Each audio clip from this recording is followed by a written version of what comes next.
गोपीनाथं नमाम्यहम् श्रीमन्तं दुःखहर्तारं सर्वसौख्यप्रदं विभुम् आराध्यं हरैर्वन्द्यं गोपीनाथं नमाम्यहम् विवेकिनां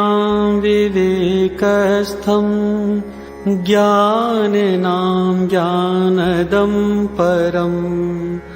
अवधूतं महादूतं गोपीनाथं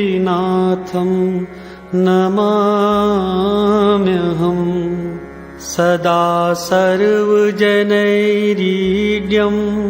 शुभाशुभस्य साक्षिणम् आनन्दविग्रहं देवं गोपीनाथं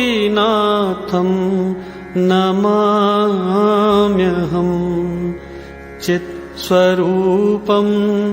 द्वयातीतं प्रचण्डभवतारकम्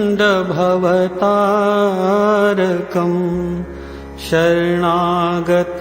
त्रातारं गोपीनाथं नमाम्यहम्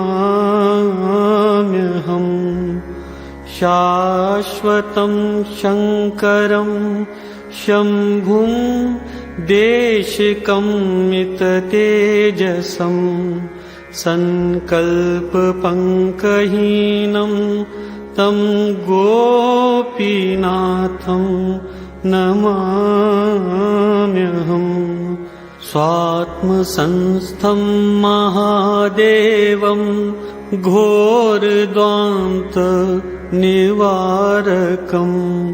त्रितापहरणे व्यस्तं गोपीनाथं नमाम्यहम् हृत्पद्मभास्करं देवं शश्वत् शान्तिसमावृतं परतेजोमयं दिव्यं